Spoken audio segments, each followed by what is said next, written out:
Everyone, so today in this class I will explain the topic circle, chapter number 10 from ninth standard. Okay, so in previous class, means in the previous standard, from 5th standard onwards, already we studied the circle, some definition of circle also. Okay, so here I will start from the basic. First, what is circle? Circle is nothing but the collection of points. The collection of points. The collection of all points in a plane which are at fixed distance from fixed point. Consider one fixed point here, O. Okay, consider a fixed point O, and from this fixed point all the points are equally distance from this point O. So the collection of all points in a plane which are at a fixed distance from fixed point in the plane is called circle. Just join them. Okay, now it becomes circle. So circle is nothing but a collection of the all points in a plane which are at fixed distance from fixed point is called as a circle. Clear? This point is called a center of a circle, which is a fixed. Okay, and then the distance between this to this fixed point to any point on the circle is called as radius. Okay, radius. So a distance between a fixed point to any point on the circle is radius. Okay, if I move from this to this again, consider this A, this is B. Again we are getting radius here, again we are getting radius. Okay, so this AB is nothing but one type of chord which is longest one. This AB is nothing but diameter. This AB is nothing but what? Diameter. Okay, that diameter is equal to double the radius. The diameter is equal to double the radius. Clear? Okay, next point is interior and exterior of the circle. The area which is enclosed inside the circle is called as interior of a circle. The area which is outside the circle is called exterior of circle. Clear? Understood? Okay, so circle is nothing but a collection of all the fixed point in a plane which are equidistant from a fixed point is called as a circle, and this fixed point is called as a radius. The inner portion of the circle is called interior portion. The exterior portion of the circle is the exterior of the circle. So this distance from fixed point to any point on the circle is called radius.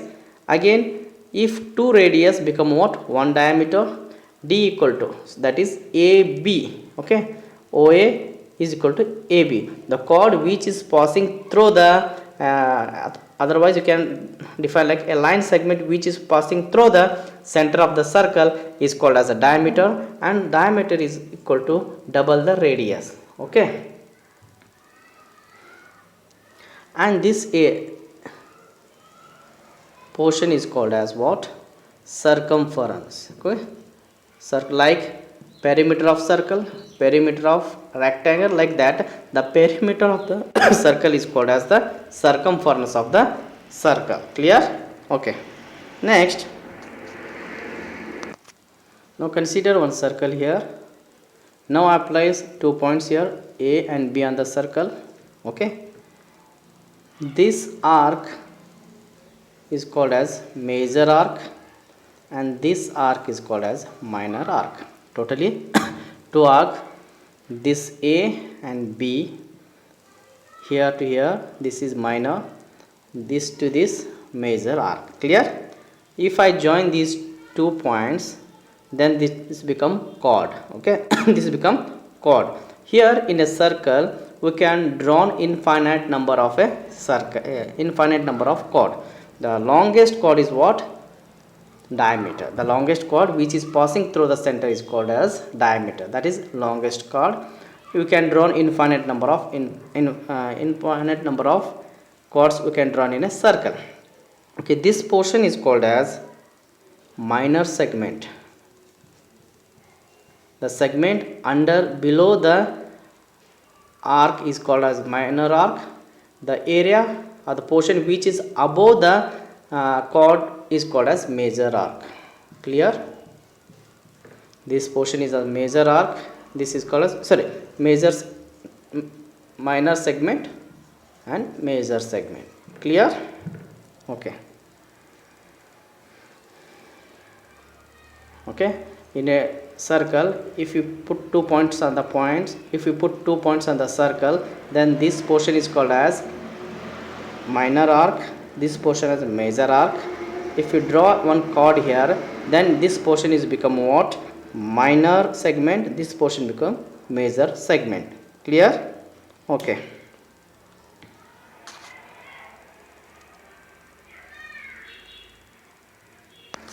Okay, next, O is a fixed point.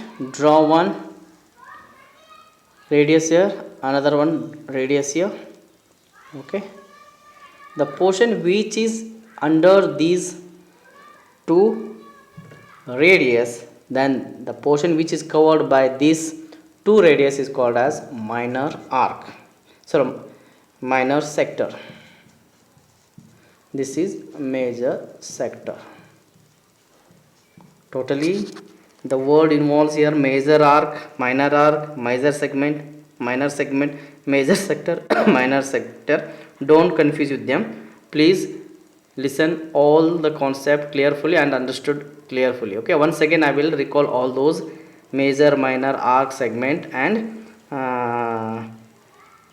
sector also. Okay, so if you draw two radius here like this, the portion under the two radius is called as minor, the portions above these two radius is called as major arc. Clear? Okay, listen here, consider this circle. Here I placed 2 points here, so this A, B, this portion is called as minor arc, this arc is called as major arc. Clear? I placed 2 points on the circle, so this AB is called as minor, this is major. Understood? Next, now I drawn one chord here. The portion below the AB chord is called minor segment, the portion above the chord is called major segment. I drawn one chord here. The portion below the chord is minor, the portion above the chord is major segment. Here are drawn OA, OP and OQ, two radius. The area which is covered by POQ is called minor segment. The portion which is outside the POQ is called major segment. Clear? Please go through these points, because in 10th standard these parameters, these definition will play very important role in solving the problem. Clear? If possible, draw it and note down.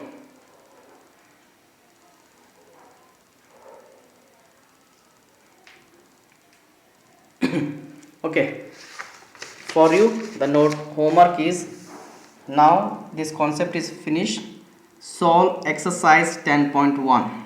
okay, in that fill in the blanks.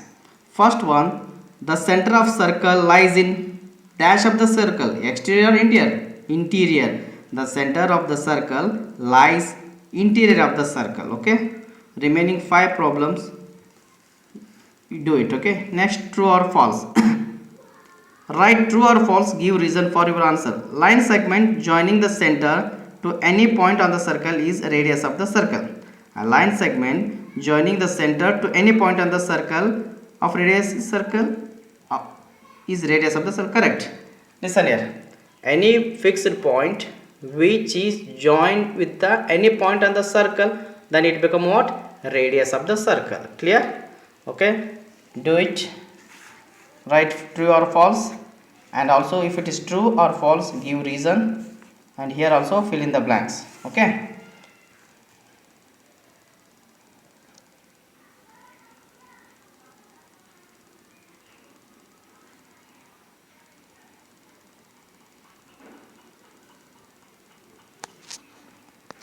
Okay, next I will move to the next concept, angle subtended by chord at a point. Angle subtended by chord at a point.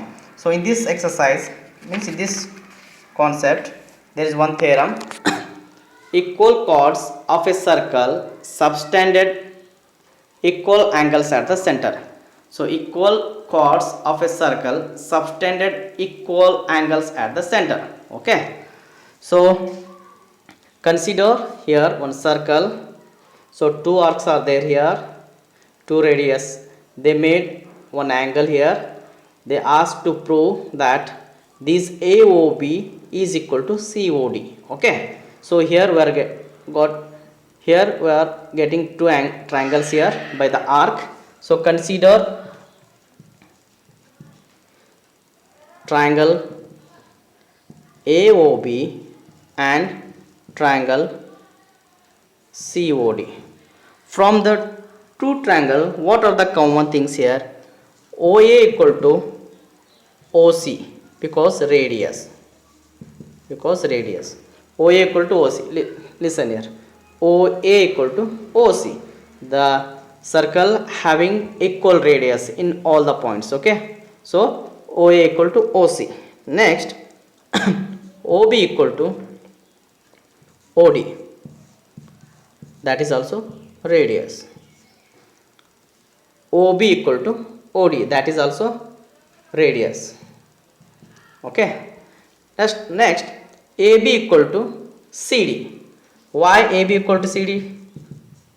Because that is given. Equal chords. They already told equal chords means that is the point given. They already given this point. Therefore, triangle AOB is congruent with triangle COD. If triangle AOB is congruent with triangle COD means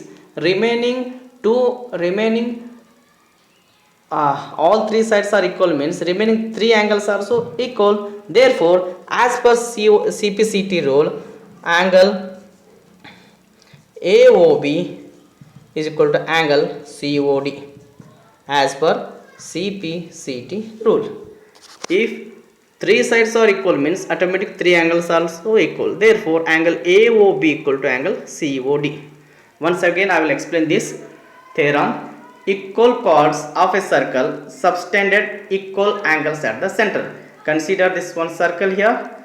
Two arcs are there, AB and CD join DO and OC join BO and AO. Then there are two angles formed. Now they asked to prove AOB equal to angle COD. Clear? So considering the triangle AOB and angle COD, the first point is AO is equal to OC because two radius, equal radius. BO equal to OD, that those are also radius. Now last AB equal to CD, the given points. They already told equal chords. Therefore, as per SSS rule, side rule, both the triangles are congruent. If both the triangles are congruent means here all the three sides are equal means remaining three angles are also equal as per CPCT rule.